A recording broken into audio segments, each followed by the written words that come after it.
pelo Senhor, nós queremos receber as boas dádivas da Tua palavra, nós queremos receber a vida que há em Ti. Nós oramos para que o nosso coração e os nossos ouvidos estejam totalmente abertos para o Senhor, pois desejamos ser alimentados nesse dia, em nome de Jesus. Amém. Amém. Irmãos, existem assuntos que a Bíblia traz um certo mistério, ou é necessário um estudo aprofundado para obter revelações que às vezes as Escrituras não são tão específicas ou não tão claras à primeira leitura. Então isso acontece com vários assuntos da Bíblia, lembrando que a Bíblia explica a Bíblia, você não precisa de recursos externos para a interpretação da Bíblia, porque ela mesma não é só um livro de história, mas é um manual da vida. Mas existem outras coisas que são muito claras para nós. E hoje eu quero trazer um tema muito claro da Bíblia, que são sobre os discípulos. E eu quero ler o Evangelho de Mateus, capítulo 28, verso 19. Isso aqui é o finalzinho do tempo onde Jesus está aqui na terra. Então o Senhor Jesus morreu na cruz, ressuscitou o terceiro dia, passou mais um tempo com os discípulos,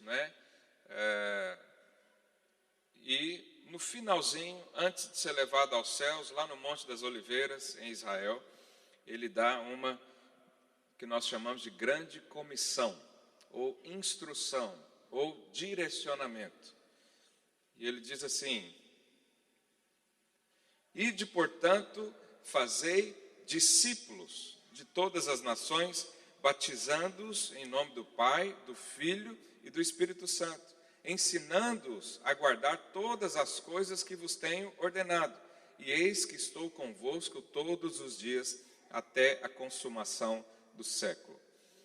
Então aqui Jesus nos deu uma direção, alguns diriam até que é um mandamento.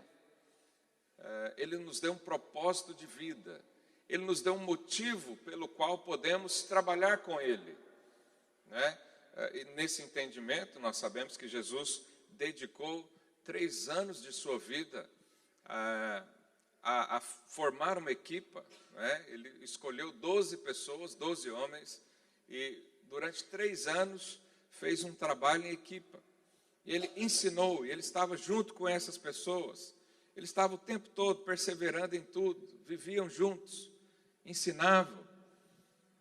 E depois, no final de tudo, é como se ele dissesse para nós: faça a mesma coisa que eu fiz aqui. Você sabe, a definição de um cristão é aquele que faz o que Cristo fez. Tem algum cristão aí do seu lado?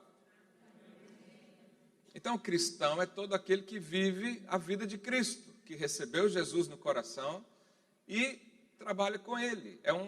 Nós diríamos também um pequeno Cristo, que faz obras como Cristo fez, ainda que Ele disse que nós faríamos obras ainda maiores do que Ele. Claro, em conjunto. Então, Jesus cuidou daquela equipa. Jesus pegou aqueles 12 e adotou-os como filho. Aquela equipa não haviam ali substituições, uma semana era um mês era outro. Não, são as mesmas pessoas durante 3 anos. Isso fala de um cuidado, de um sentimento de família. No fundo também fala de unidade. E Jesus, quando orou, lá em João 17, um trecho da sua oração, ele diz assim, no verso 12: quando eu estava com eles, guardava-os no teu nome que me deste, e protegi-os, e nenhum deles se perdeu, exceto o filho da perdição, para que se cumprissem a Escritura. Então Jesus cuidava como se fosse a coisa mais preciosa que ele tinha nessa vida. E aliás, ele diz isso em outro texto. Ele cuidava daquelas pessoas, era família para ele, era a família dele, na verdade. E aí, ao final do seu ministério aqui enquanto homem, ele chama os discípulos e dizem para ele: tudo que vocês me viram fazer, façam daqui para frente. Tudo que eu fiz com vocês, façam com outros. E aí ele diz: ide, fazei discípulos. Então, fazer discípulos para nós não é uma opção, mas é um encargo da nossa vida. Fazer discípulos não é uma das áreas da igreja. Então, a igreja tem o ministério de dança, o ministério de louvor, o ministério dos kids e o ministério dos discípulos. Não. A igreja, por essência, fazemos discípulos. Porque foi o que Jesus nos instruiu. O que ele deixou para nós fazermos? Ele falou isso. Ide, fazei discípulos. Sabe, eu não quero trazer nenhum peso de acusação sobre ninguém aqui, mas a pergunta hoje é, cadê os seus discípulos? Porque isso foi o que Jesus te chamou para fazer. Não há muita coisa diferente disso. E por causa de alguns, né, começou aqui com os 12, menos um, e continuaram, o evangelho chegou até mim e até você. Por causa desses que fizeram discípulos, e ensinaram os outros a fazerem discípulos. E os outros discípulos fizeram também discípulos. E a palavra chegou até a sua casa. A questão é, o que nós vamos fazer agora? Nós recebemos da parte de Deus essa herança. Nós recebemos da parte de Deus esse cuidado. Nós recebemos da parte de Deus a oportunidade, o privilégio de sermos ministrados da sua palavra, da sua essência. E o que nós vamos fazer agora? Jesus já disse, vai e faça o que eu fiz por você. Então a vida cristã se resume a isso. Fazer discípulos de todas as nações, de todos os lugares. Por isso nós temos hoje discípulos espalhados pelo mundo todo. Mas a minha mensagem hoje é para você. Para que você entenda essa posição na sua vida e você se posicione como alguém que faz discípulos. E quem faz discípulos, então, nós chamamos isso de discipulado, é um grupo, discipulado, ou uma prática. Né? Imagina que eu vou cuidar do João Vitor, então eu vou ser um discipulador, né, que faz discípulos, e ele será um discípulo. Nós precisamos entender isso, porque nós temos até uma função que se chama discipulador, né, que são aqueles que acompanham, como se fosse um supervisor de líderes de célula. Né? Nós temos aqui 6 discipuladores que fazem isso. Mas quem os segue? Quem os ouve? Eles funcionam para quê? Nós precisamos ter isso claro na nossa mente, porque é exatamente isso que Jesus nos chamou para fazer. Então eu quero hoje falar rapidamente sobre o que é um discipulado. O que é essa relação entre discipulador e discípulo? Né? Vou explicar de maneira rápida, didática, para você entender. Então, o discipulado não é uma sala de aula. Você sabe, uma sala de aula é como nós estamos aqui hoje.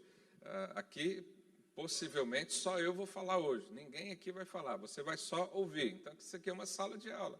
Isso é um discipulado? Não. O discipulado tem ensino? Tem. Mas não é só isso. Não é só isso. O discipulado também não é um aconselhamento pastoral esporádico.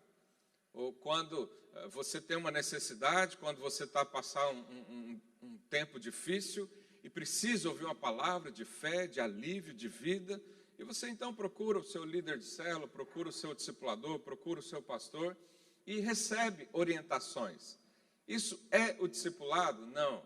Mas tem no discipulado também. Tem orientações, tem atendimentos assim no discipulado. O discipulado também não é uma mera relação hierárquica, onde uns falam e outros obedecem. Né? Então, eu falo, você obedece. Isso não é discipulado. O que é discipulado, então? É um vínculo muito forte entre pessoas que decidiram andar juntas.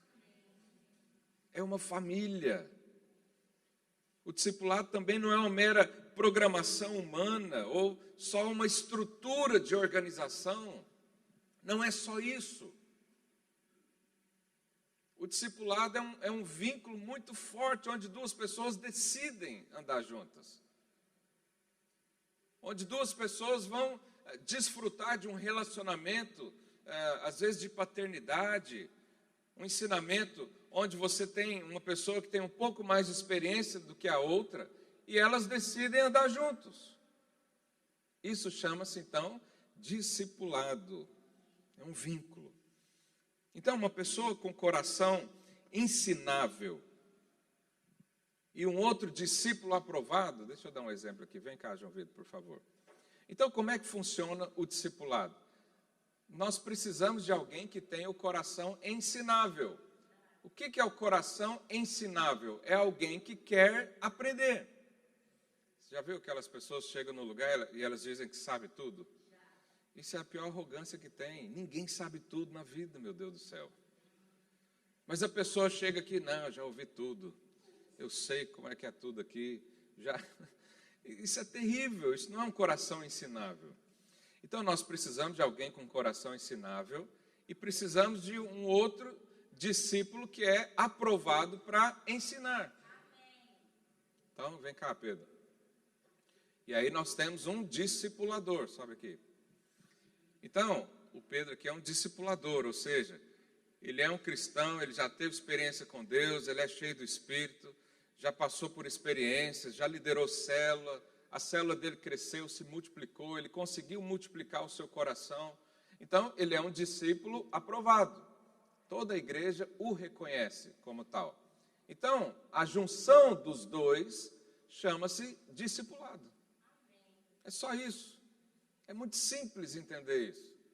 É muito simples entender que um vai fazer o papel de ensinamento e o outro vai receber. Mas se esse aqui não tem o coração ensinado, aí começa a dar problema. Aí esse aqui olha e fala, não, mas eu não sigo alguém que usa calça slim, isso não serve para mim. Aí ele começa a enxergar falhas no líder. E você sabe, quando você foca a falha de alguém, você só vê isso. A pessoa pode ser boa em tudo, mas tem uma falha ali. Se você focar nessa falha, você já não consegue mais, né, fazer nada com essas pessoas. Então, esse discipulado, esse vínculo, ele produz alianças, mas ele também tem que ter o coração submisso. O que é submissão? Diferente de manipulação, diferente de autoritarismo. A submissão é entender que esse irmão foi levantado por Deus como líder aqui nesse lugar. Ele tem uma missão. E eu vou andar com ele debaixo da missão dele. Eu vou ajudá-lo. Eu vou servi-lo. Então eu estou submisso a ele. Não significa que ele controla a minha vida ou que ele tem poder de decisão para mim. Não, cada um decide a sua vida. Mas você pode olhar para alguém e falar, esse aqui é um homem, uma mulher de Deus. Esse aqui tem uma missão, ele está debaixo de um propósito. Ele tem claro a visão dele, ele sabe que vai chegar a algum lugar. Então, eu vou andar com ele para aprender. Isso chama-se, então, submissão. É andar na luz com alguém. Quando você encontra alguém assim na sua vida, você diz para ele, olha, me ensina a andar assim também, me ensina esse posicionamento. Sabe, porque alguém é líder no nosso meio, não significa que ele é melhor do que o outro. Significa que em alguma área, ou algumas, ele tem mais luz que você. Então ele pode te ajudar. Eu, certa vez, fui caminhar com um líder, ele era obreiro, eu era discipulador, que eu sabia mais de estrutura do que ele, porque eu nasci no hospital, mas desde pequeno na igreja, né? E eu sabia muita coisa que ele não sabia, então ele às vezes pedia ajuda para mim, mas ele era meu líder. Ele tinha um coração mais voltado para o Senhor do que eu, ele tinha mais, quando ele falava, inspirava mais do que eu. Então, eu estava aprendendo com ele. Mas existem coisas que eu também sabia mais do que ele. Então, a relação do discipulado não significa que a pessoa está acima de você ou que ela é melhor do que você. Não tem nada a ver com isso. Só que um dia Deus colocou alguém na sua vida para te ajudar. E se você tem um coração ensinável, você vai conseguir absorver os ensinamentos com ele. Isso é um tempo pré-determinado. O Senhor coloca pessoas na nossa vida, tira depois muda.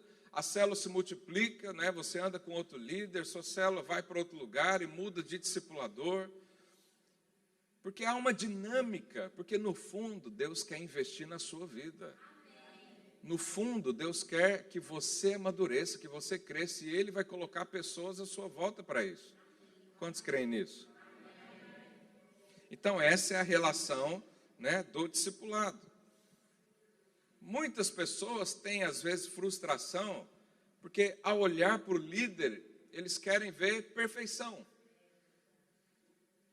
Você sabe, Paulo diz que nós estamos no caminho de nos aperfeiçoarmos. E Cristo é o centro. Cristo é que vai nos moldar, né, de toda forma.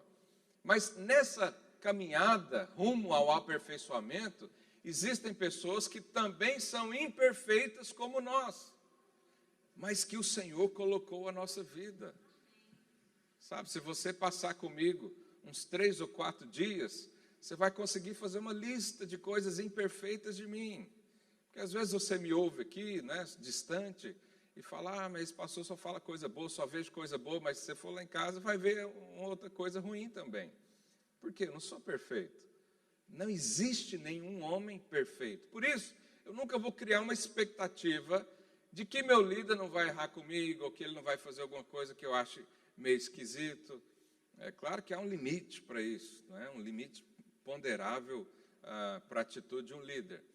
Mas a relação do discipulado, 2 pessoas imperfeitas, buscando o Senhor, aos olhos de Deus é perfeito. Porque se tornou uma família, se tornou um só objetivo, um só propósito. E para o Senhor isso funciona bem. Lá em Gálatas 4,19, o apóstolo Paulo fala, meus filhos, por quem, de novo, sofro as dores de parto, até ser Cristo formado em vós. Então nós temos que entender algo. Esse aqui é o nosso líder, esse aqui é o discípulo. Ele vai trabalhar na vida desse até Cristo ser formado. Agora, quanto tempo leva para Cristo ser formado na minha vida? Não sei. Pode ser a vida toda, capaz de ser a vida toda. Então eu vou passar a vida toda investindo nesse aqui. E ele vai passar a vida toda acreditando nesse aqui. Com expectativa sempre em Jesus. Quantos entendem essa relação? Quando você entende isso, as frustrações na sua vida com homens e mulheres, elas são apenas um evento. Elas não definem o seu futuro mais. Porque você sabe que não é uma pessoa perfeita, mas que vai te ajudar, vai cooperar. Então a frustração, ela se torna só um evento isolado, sem impacto na sua vida. Mas se você faz desse aqui um ídolo, aí a frustração derruba a sua vida. Sabe, ídolos são perfeitos. Você vê os super-heróis, né, nos cinemas, eles são perfeitos. E se tem uma qualidade ruim, eles mostram muito pouco. Mas o único perfeito que existe, o super-herói supremo, é o Senhor Jesus Cristo. Nele você pode colocar todas as suas expectativas, todas as suas apostas da vida, coloca nele. Mas ao entender a relação com outro irmão, que está numa posição de liderança, não crie expectativas de que não vai acontecer alguma coisa, que não vai ter um problema. Mas o Senhor fez assim, o Senhor já sabia disso. O Senhor, quando nos diz, ide fazer discípulos, Ele sabia que ia ter problemas com isso. Ele sabia que alguns, né, você sabe, eu não sei o que muda na pessoa ter um título, mas há um tempo atrás eu estava conversando com o irmão e ele falou, pastor, aqui as coisas não acontecem na minha vida porque eu não tenho o título de pastor. E eu fiquei pensando, falei, gente, o dia que eu fui ordenado a pastor, eu estava com tanta expectativa assim, de um negócio acontecer diferente. Aí derramaram óleo na minha cabeça, orou, recebi a unção do Senhor, mas eu levantei igualzinho 5 minutos atrás. Não mudou nada. Não, mas agora eu tenho título. E você vai fazer o que com esse título, meu Deus do céu? Mas, às vezes, algumas pessoas, quando recebem o título de líder, eles já se acham a pessoa mais importante da face da terra. E aí, né, por ter o título, já não aceita mais comentários diferentes, né? Eu sou o líder desse lugar. Isso acontece, irmãos, porque nós somos humanos, homens e mulheres, né, com várias falhas. Deus sabia disso. E mesmo assim manteve a estrutura e de fazer discípulos.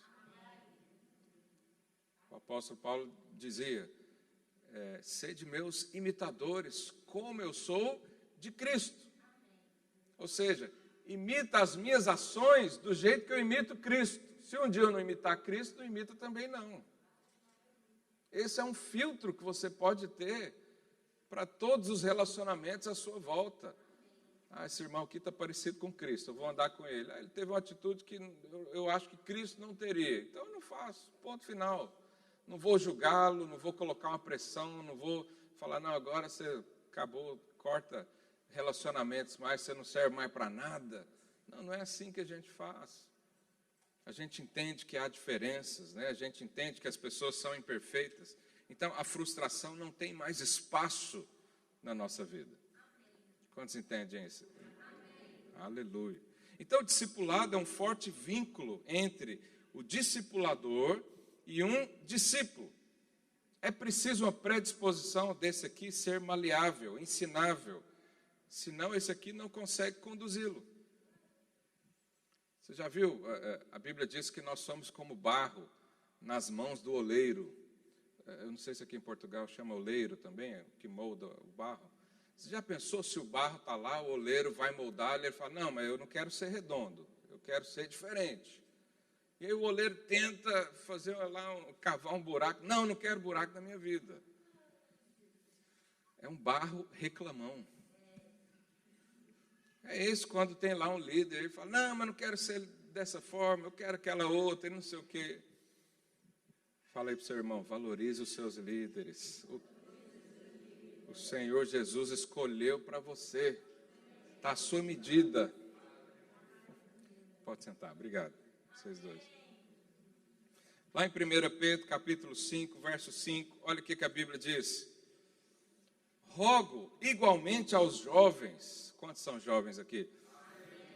Jovem é dos 13 aos 99 que se sente como tal. Esses são os jovens. O que ele diz? Rogo igualmente aos jovens, sede submissos aos que são mais velhos. Outro assim, no trato de uns com os outros, cingivos de toda o quê? Humildade, porque Deus resiste aos soberbos. Contudo, aos humildes concede a sua graça. Às vezes tem algo na sua vida que você fala, mas eu estou numa igreja onde prega graça, o pastor fala de graça todos os domingos, mas existe coisa que não acontece. Por que não acontece? Porque às vezes você está na soberba. O que é o soberbo? É aquela pessoa que acha que não precisa aprender com ninguém. Então, quando o apóstolo Pedro diz para os jovens serem submissos aos mais velhos, é claro que ele não está aqui usando só a expressão do tempo, da idade. Ele está dizendo, jovens, existem pessoas com mais experiência de vida que você. Existem pessoas que já passaram um determinado problema, numa área ou na outra. A coisa mais óbvia e inteligente que você pode fazer na vida é ouvir. E ele chama isso de humildade. Então, o que é humildade? Ouvir as pessoas. Ah, não, eu tenho o título de pastor, ninguém aqui pode me dar uma opinião. Isso é soberba. Ah, não, já liderei 2 células no Brasil, já fui discipulador e agora estou aqui e esse irmãozinho aqui não vai me ensinar nada. Isso é o quê? Soberba. Nós podemos aprender com toda a gente.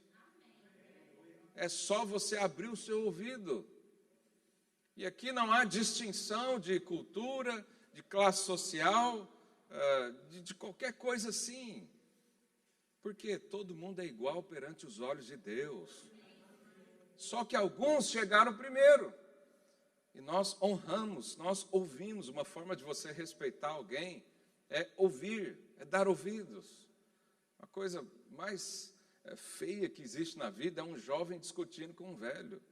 Ninguém aceita isso, nem as piores pessoas do mundo aceitam isso, porque é arrogância, é soberba. Mas aqui a palavra nos adverte a ouvir. Fala aí para o seu vizinho, eu quero ouvir você, irmão. Fala para o outro, eu vou aprender com você.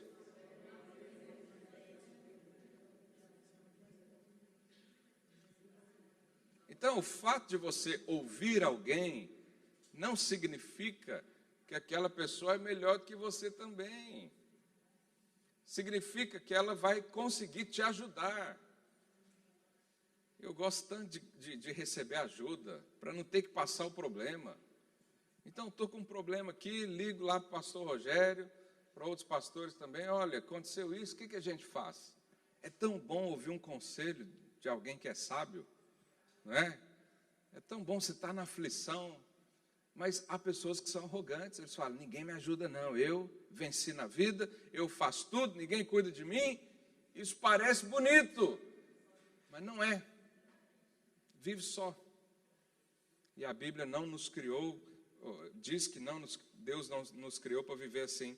Lá em Filipenses 2:3, a Bíblia também fala, nada façais por partidarismo ou vanglória, mas por humildade, considerando cada um os outros superiores a si mesmo.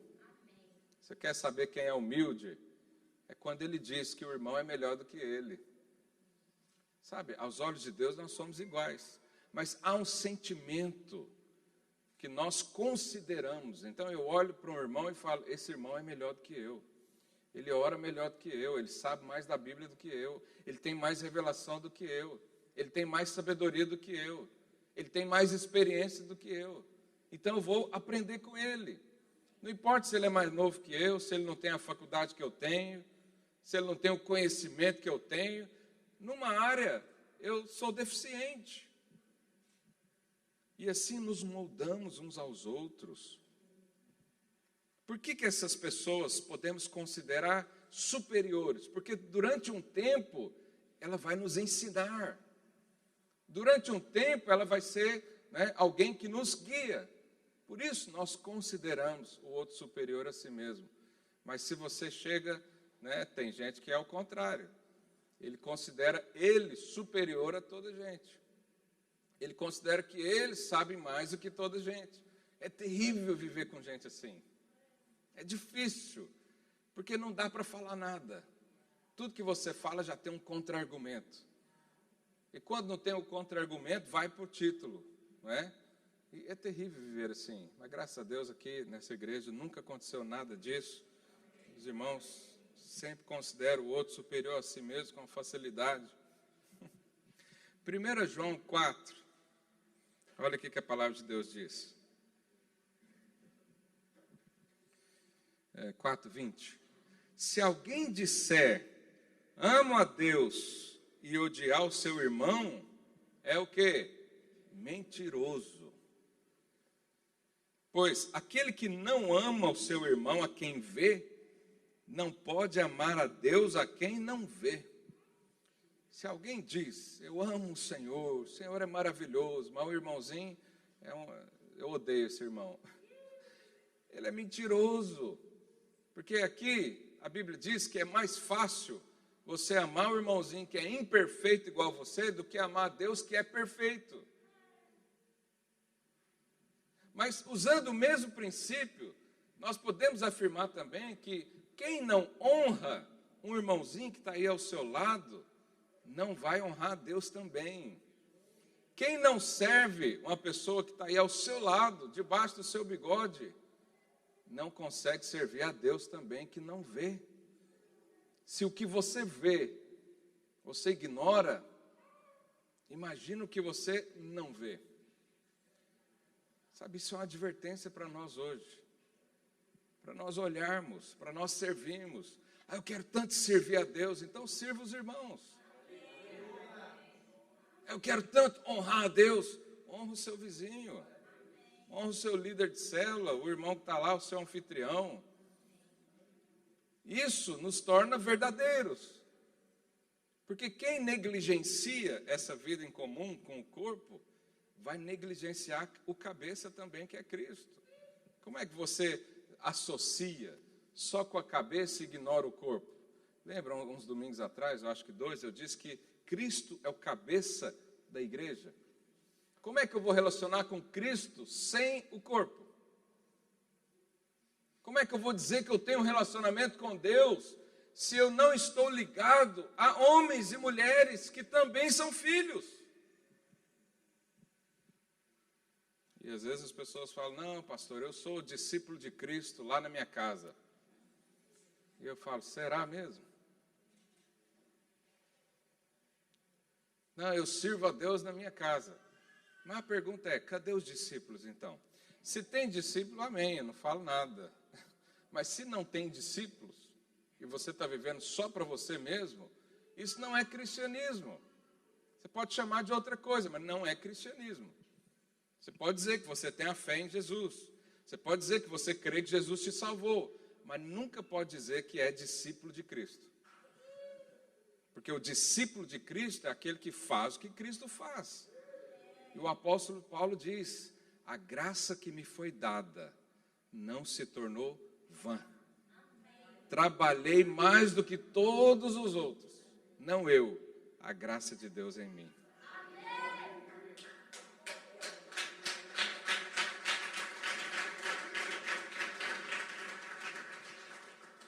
Então nós precisamos desse coração para ter certeza que somos cristãos mesmo. Se eu não faço o que Cristo fez, tem alguma coisa errada, eu preciso me adaptar a isso.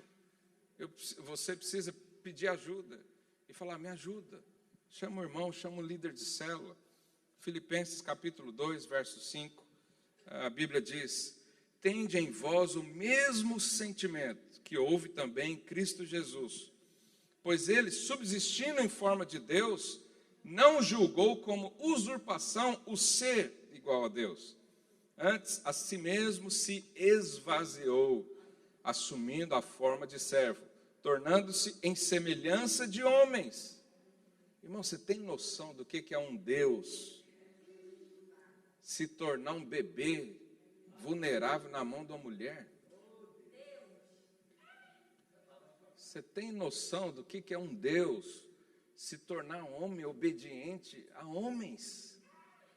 Tem noção do que é isso? Um Deus que depende de mamar no peito da mãe, senão fica fraco.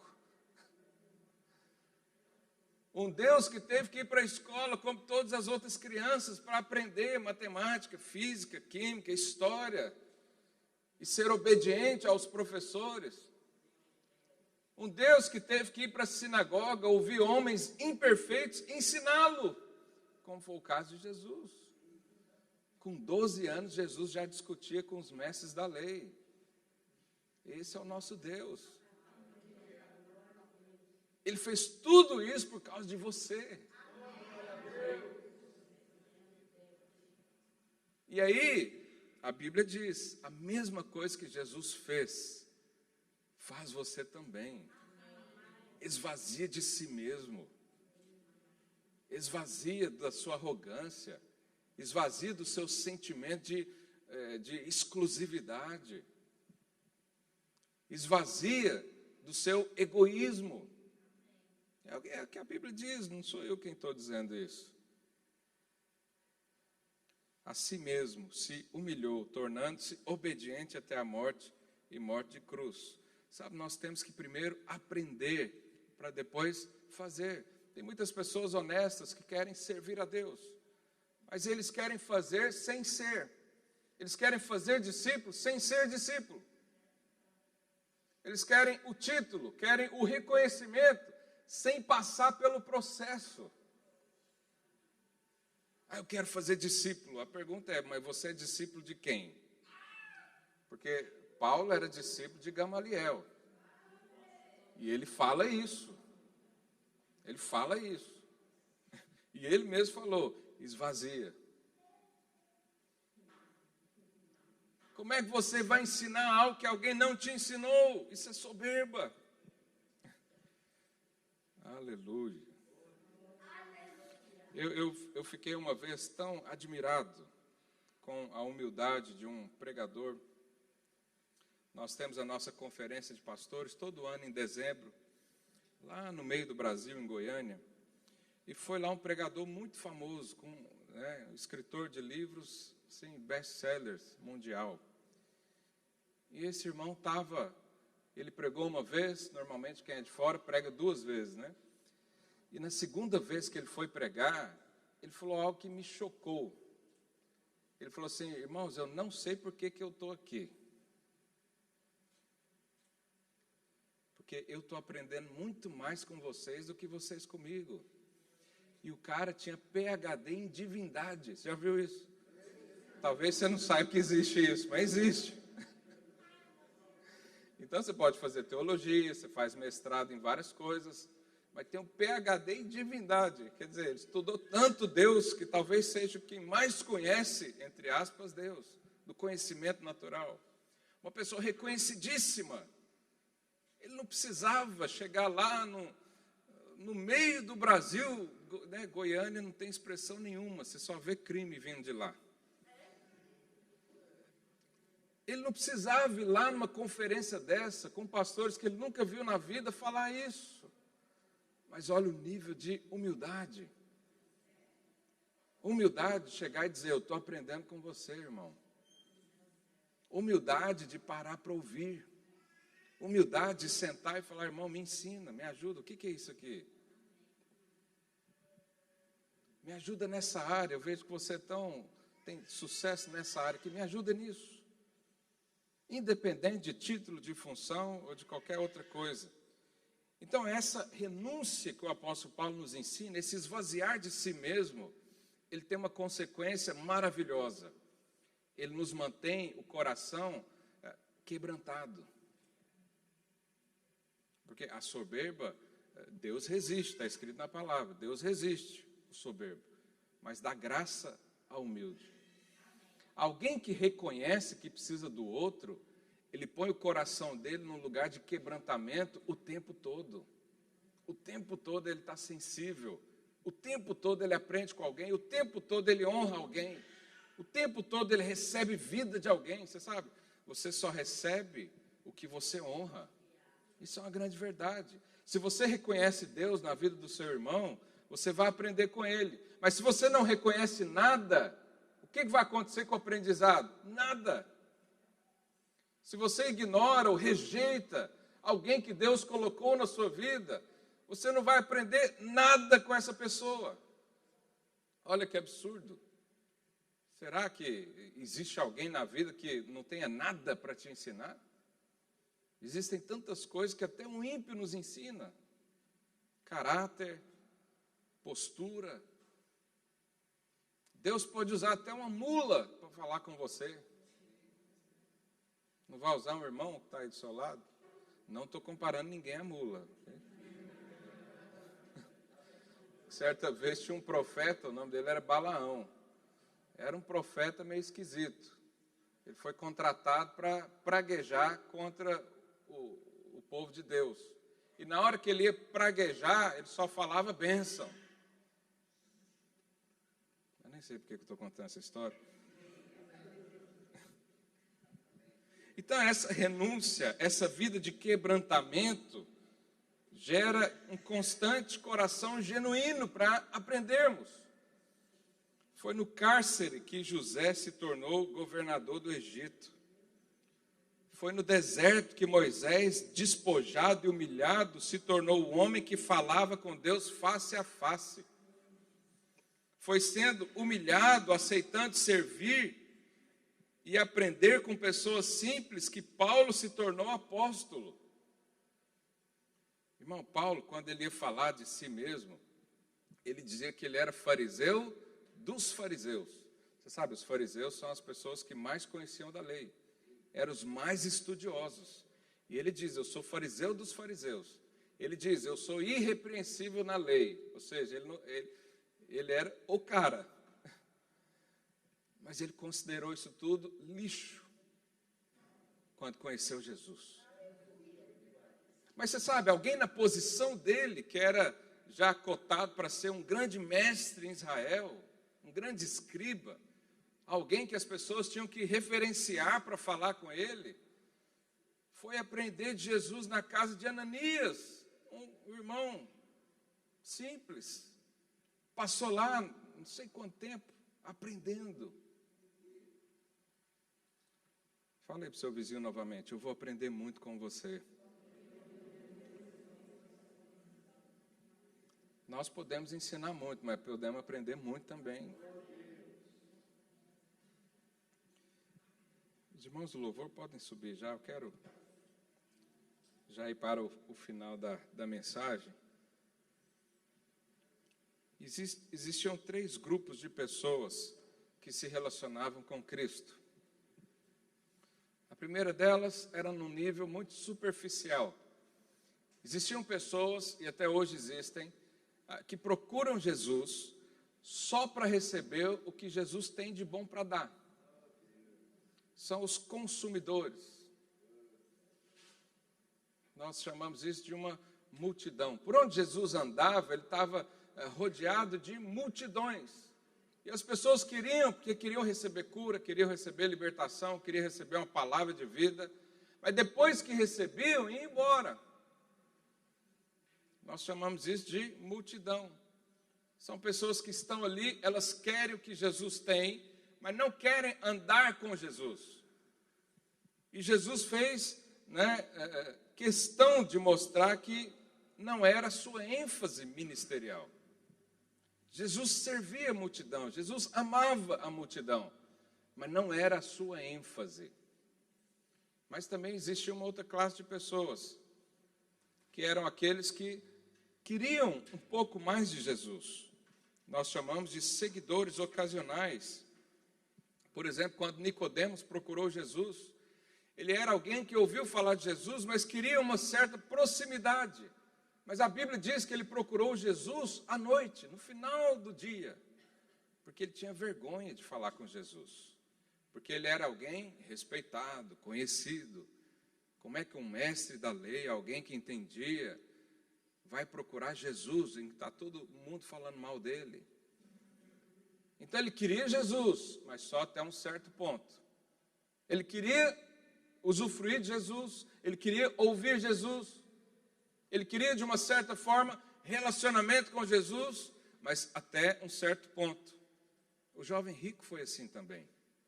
O jovem rico chegou para Jesus e falou: mestre, como é que eu posso herdar a vida eterna? Jesus falou para ele: obedece os mandamentos. E aí Jesus falou todos os mandamentos para ele, e ele disse: mas eu já tenho feito isso. Aí o que o Senhor falou? Vende o que tem, dá aos pobres, e você vai ganhar a vida eterna aqui comigo. Ele não quis. Ou seja, ele queria seguir Jesus, ele tinha boas intenções, ele desejava essa vida.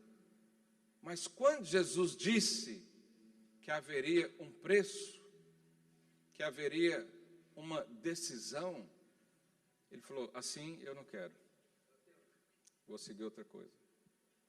Olha aqui para mim, sei que os irmãos estão bem arrumados, bonitinho. Estou encerrando já. Então, o primeiro tipo, de pessoas que se relacionam com Deus é essa multidão. Eles querem só o que Jesus tem para dar. O que Jesus tem para hoje? Eu quero. Isso aqui vira um shopping espiritual. Esse shopping não está bom, eu vou procurar outro. O profeta fulano está lá, vamos lá. O apóstolo ciclano está aqui, vamos lá também. Porque eu quero tudo de Jesus, mas não quero andar com ele. O segundo grupo é um pouquinho melhor, os seguidores ocasionais. Eles estão lá, eles querem, de uma certa forma, se relacionarem, mas existe um limite. Esse também Jesus não dava ênfase. Mas existe um terceiro grupo de relacionamento com Cristo, que eram os discípulos. Esses aí Jesus chamava para perto. Jesus, no meio da multidão, falava por parábolas. Contava histórias bonitas, cheias de efeitos, ensinamentos. Mas depois que ele contava a parábola, o que ele fazia? ia lá para o interior da casa, chamava os discípulos e dizia: eu vou explicar melhor essa parábola para vocês. Jesus fez do seu ministério a ênfase no discipulado. A ênfase de Jesus era essa. Ele pregava para as multidões, ele atendia os seguidores ocasionais, mas ele estava sempre, ele vivia com os discípulos. Ele vivia com os discípulos. Ou seja, a herança de Cristo não é para as multidões. A herança de Cristo não é para aqueles que seguem Jesus até um certo ponto, até um certo limite.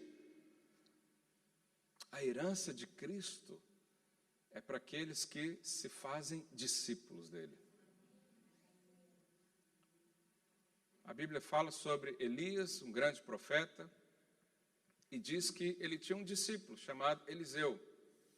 E a Bíblia diz que Eliseu deitava água nas mãos de Elias, ou seja, servia, andava junto, carregava as compras do continente para Elias.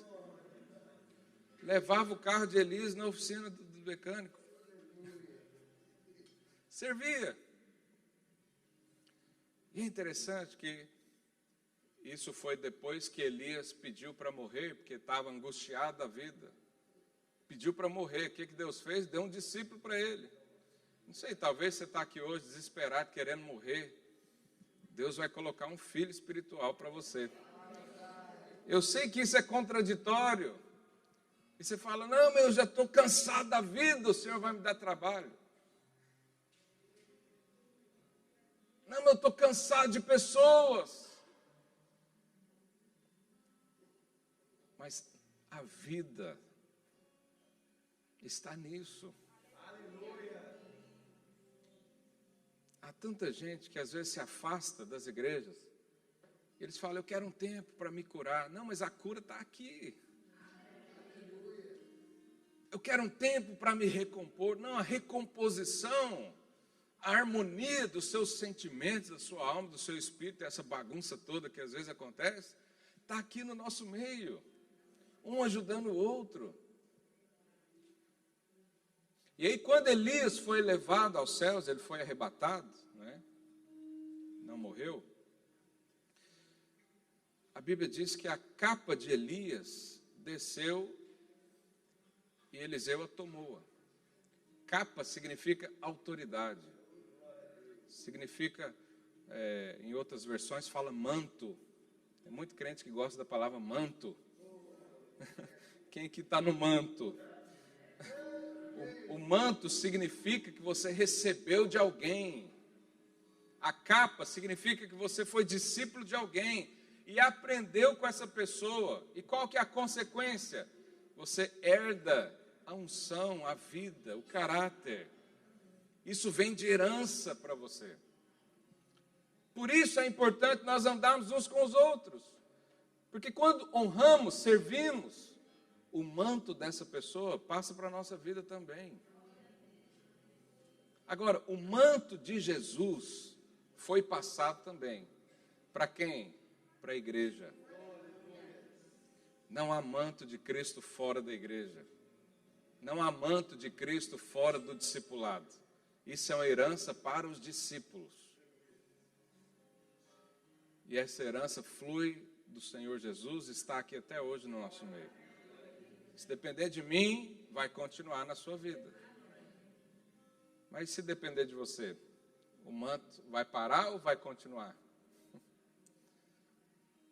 Deus te chamou para ser um discipulador. Deus te chamou para cuidar de filhos e filhas espirituais. Eu digo para você ousadamente,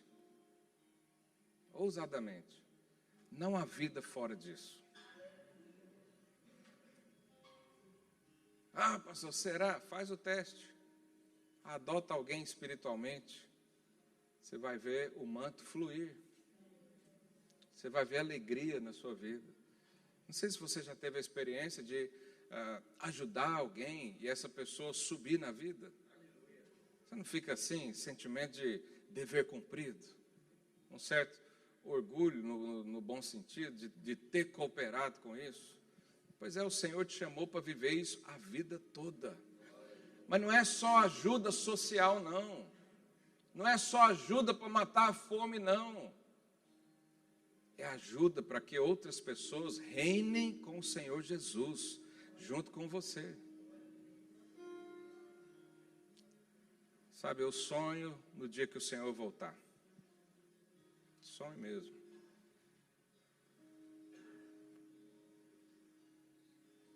Eu sonho no dia que nós vamos reinar com Cristo, é o que diz a Bíblia. Nós vamos reinar com Ele.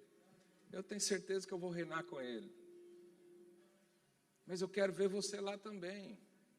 E por isso eu estou aqui todo domingo, pregando a palavra, levando você a ser um vencedor. Mas o meu encargo é que você faça isso também. Eu não sou o único. O ministério da graça foi dado a todos nós. O ministério da reconciliação foi dado a todos nós. A graça de liderar foi dada a todos nós. E o que nós vamos fazer com isso? Eu quero naquele dia, quando for colocado nos lugares para reinar, olhar para o lado e ver você. Esse é o meu desejo. Mas eu quero que você também olhe para o lado e veja os seus também. E naquele dia o seu coração vai estar feliz. Que você vai dizer, valeu a pena investir naquele irmão. Valeu a pena estender a destra da comunhão para aquele outro. Valeu a pena passar noites mal dormidas por causa de um problema ali, que eu ajudei aqui, ajudei ali. Valeu a pena perder, entre aspas, tempo da minha vida investindo em pessoas, porque eu ganhei a vida eterna de todas elas. E o que você quer ser? Uma multidão, um discípulo ocasional ou um discípulo de Jesus? Eu já fiz a minha decisão e oro todos os dias para permanecer nela. Eu quero ser discípulo de Cristo. Não quero ser multidão, não quero apenas desfrutar do que Deus me dá, porque Ele me dá todo o tempo. Tenho tanto testemunho de cuidado de Deus para falar. Mas o que o Senhor me chamou foi o que está lá em Mateus 28. Fazer discípulos de todas as nações. E Ele não chamou só a mim, chamou você também. Se você está aqui me ouvindo hoje, não tem mais desculpa para, não sei o que era para fazer.